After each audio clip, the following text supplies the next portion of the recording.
హైదరాబాద్ ఉప్పల్లోని NSL East County Towers కార్యాలయం వద్ద ఫ్లాట్ యజమానులు ధర్నాకు పూనుకున్నారు.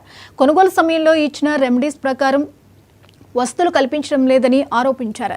ఎన్ఎస్ఎల్ ఈస్ట్ కౌంటీ టవర్ నుండి ఈస్ట్ కౌంటీ కార్యాలయానికి ర్యాలీగా వచ్చిన ఫ్లాట్ యజమానులు ధర్నా నిర్వహించారు.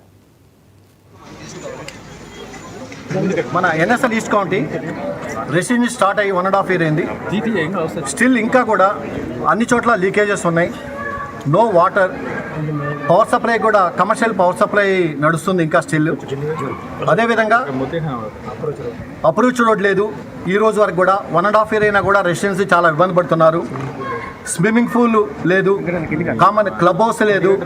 ఈ కామన్ ఏదైతే ఇప్పుడు ఎస్టీపీ ప్రాబ్లమ్స్ ఉన్నాయి, ఈ హోటో వాళ్ళు ఎన్ఎస్ఎల్ మేనేజ్మెంట్ మనలో ఒక డిఫరెన్స్ ఒపీనియన్ తీసుకొచ్చి డివైడింగ్ పాలసీ చేసి మనందరినీ డివైడ్ చేయాలని చూస్తున్నారు. దానికి మేమంతా కూడా వ్యతిరేకిస్తున్నాము. ఈరోజు ఏదైతే ఎమ్యూనిటీస్ ఉన్నాయో అవి కంప్లీట్ చేయకుండా మనకి డెలివరీ చేస్తాము, హ్యాండ్ ఓవర్ చేస్తాము అని చెప్పడంలో అర్థం లేదు యాక్చువల్గా. కాబట్టి మా యొక్క రెసిడెన్స్ అందరూ కలిసి ఈ రోజున హైర్ అథారిటీ ముందుకి వెళ్ళాలని, వాళ్ళు హైర్ అథారిటీ వచ్చి మాకు సమాధానం చెప్పాలని, ఇప్పటి వరకు ఏదైతే మీడియం లెవెల్లో ఉన్న స్టాఫ్తోనే మీటింగ్స్ కంటిన్యూ చేసి మాకు సమస్యకి పరిష్కారం రాకుండా చేస్తున్నారు. కాబట్టి high level chairman level or YSP chairman లెవెల్లో వచ్చి మాకు సమాధానం చెప్పాలనేది మా అందరి యొక్క మోటివ్ యాక్చువల్గా.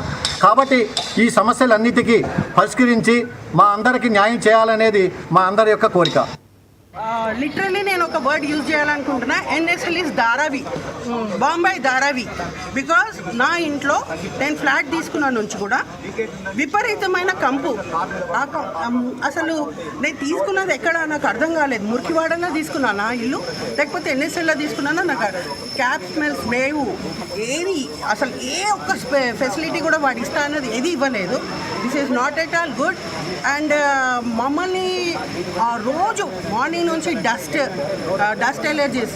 రీసెంట్లీ నేను కూడా ఈక్వల్లీ బ్యాక్టీరియా తోటి చాలా సఫర్ అయినా, ఆల్మోస్ట్ టు ద డెత్ దాకా పోయిన పరిస్థితి నాది. ఇవన్నీ ఎన్ఎస్ఎల్ వాళ్ళ నుంచి నేను ఎక్స్పెక్ట్ చేయలేదు యాక్చువల్లీ. అండ్ మోర్ ఓవర్ ఇప్పుడు మాకు ఉన్న వాళ్ళ అందరు ఫ్లాట్ ఓనర్స్కి కొట్లాటలు పెట్టాలని చూస్తున్నారు. అది కానివ్వం మేము.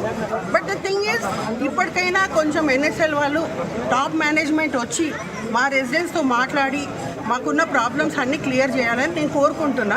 ఓనర్స్ అందరూ ఇక్కడ కలిసి మా బిల్డింగ్లో బయటికి రావాల్సిన పరిస్థితి ఎందుకు వచ్చింది అనేసి అంటే, మామూలుగా ప్రతి మానవుడికి కూడా రోటీ కపడా మకాన్ అని అంటారు. రోటీ కపడా కష్టపడి సంపాదించాము, మకాన్ని కూడా కష్టపడి సంపాదించాం, కానీ మా నెత్తి మీద రూఫ్ మాత్రం లేదు. సో ఆ రూఫ్, మా నెత్తి మీద మాకు రూఫ్ కావాలి అని ఈరోజు ఇక్కడ ఉన్న 400 మంది ఫ్యామిలీస్ కూడా మీదకి రావాల్సి వచ్చింది. ఎందువల్ల అంటే ఇక్కడ ఫేజ్ వైజ్గా ఎన్నో ప్రాజెక్ట్స్ జరుగుతూ ఉన్నాయి. ఆ ఫేజ్ వైజ్ జరిగే ప్రాజెక్ట్స్లో ఫేజ్ వైజ్ ఎమ్యూనిటీస్ని మేనేజ్మెంట్ కానీ బిల్డర్ ఎవరైతే ఉంటారో వాళ్ళు మాకు ఇవ్వాలి. కానీ ఇప్పుడు వరకు కూడా మాకు వాటర్ సరిగ్గా లేదు. ఎక్కడ పడితే అక్కడ లీకేజెస్ ఉన్నాయి. మళ్ళా మాది ఏమంటారు సెల్లార్ కార్ పార్కింగ్, అక్కడ ప్రతి చోట ప్రతిరోజు ఏదో ఒక చోట లీకింగ్ అవుతూనే ఉంది. ఇవే కాకుండా ప్రతి ఇంట్లో ఫ్లాట్స్లో కూడా లీకేజెస్ అవుతూనే ఉన్నాయి.